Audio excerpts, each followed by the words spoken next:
What's a stickman? An unlucky bugger doomed to a miserable life of stiff backs and monotonous drudgery in the shadow of a mother tree. Happy little fella, ain't ya? You have no idea. So, you guys are stickmen? That's right. I'm Wick. This is Willow, and that dumb-looking one over there is Woody. And this is our mother tree.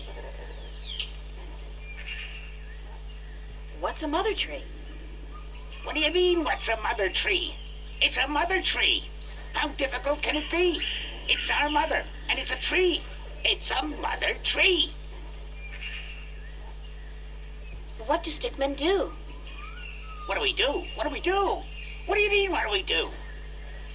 Well, the people in this world always do something. Like the Banda dug tunnels in the earth. The Merum killed Snapjaw and covered their houses with 10 yen. You gotta do something. Hey, it ain't easy being a stick, let me tell you. You got your stiff back and limbs, your fear of fire and water, your 300 years of miserable boredom, and then you have to get planted and raise a family. It ain't easy. So, you're not doing anything worthwhile then? Lady, I'm miserable. I'm grumpy, and I got a headache. What do you want from me? Where do the Elation live? The Elation? The guys with wings? Up in the volcano. There's an old city in there. I think they're squatting. How do I get into the volcano? You don't. The road collapsed a few centuries ago, and when traders come, the Elation fly down to meet them. Nobody goes up there anymore. What's that constant rumbling noise? Lady, you have no idea what we have to endure. All day, all night, that noise is just murder. It all started when Quaman, the quiet giant, would you believe that's what we used to call him, was banished by the Orowal from his perfect fishing place to some remote place in the forest. Whoa, information overload. Let's step back for a minute to fill in the details. Who's Quaman, the quiet giant? He's the scariest human we've ever seen. He stands tall as a mountain and uses whole trees for toothpicks. But he was the quiet type and reasonably gentle for a human. He'd spend his days out by the Orowal village, catching fish and frying fish and eating fish, and looking out across the ocean, dreaming about loose women or whatnot. What happened to get the quiet giant banished from that place?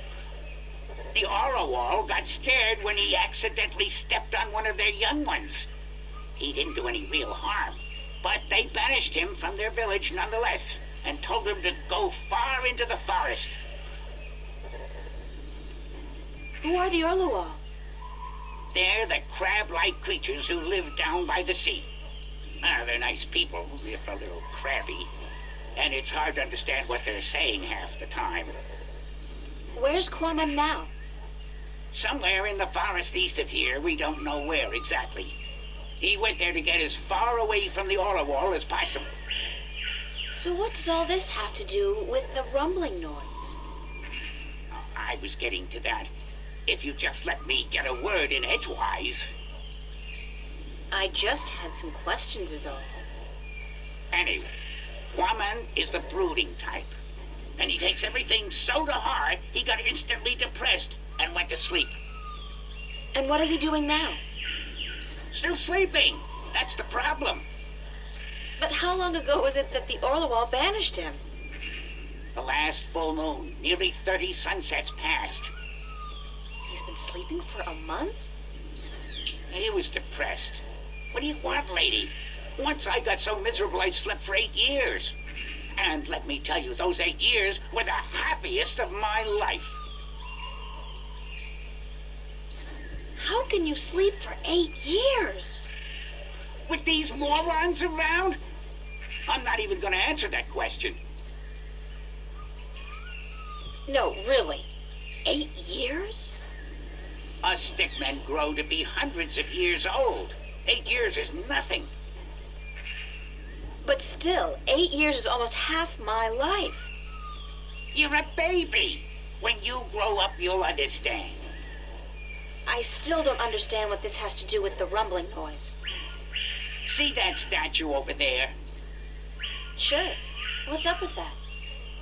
Back when the Dalmari lived on this island ages ago, they put these statues up all around the island so that they could speak with each other. You're kidding. So they're like telephones? Tell her what? I don't know what that is. The thing is, these statues are all connected through magic. And when you speak into one, your voice flies through the air and comes out of another statue.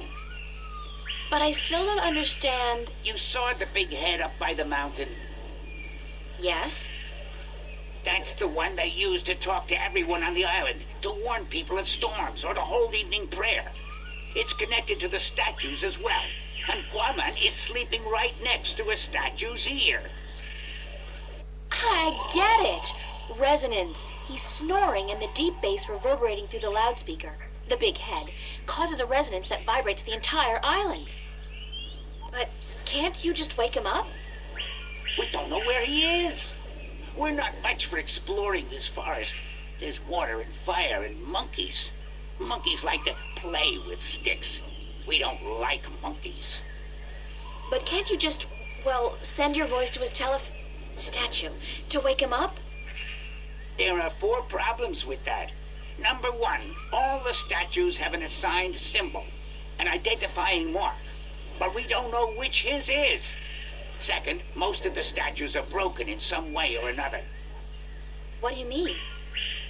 Some statues can only talk to certain other statues. Some can't be spoken to, and some can't hear, which makes it very difficult to get a connection through to where you want to send your voice. Number 3, in order to use the statues, you need a key. We don't have it. We don't know where it is. And number 4? We're stickmen, lady. What do you think? We don't know much about magic or magical devices. And what? We're not too smart, okay? There, I said it. We're not too smart. And when you look at Woody over there, who's pretty stupid by stickman standards, that's a pretty scary thought. Sorry I asked. Hi, I'm Willow. Wick's the oldest, Woody's the youngest, and I'm just stuck in the middle as always. Don't let me keep you. Wick's the boss as always. Go talk to him. Hello, I'm Woody. They call me the stupid one, 'cause I'm kinda slow, so don't let me keep you busy. I was born with a big brain, so I can't move as fast as my 2 brothers. I can only do useless stuff like calculations and design, and I play a few instruments, and I'm writing a book on the flora and fauna of Elias.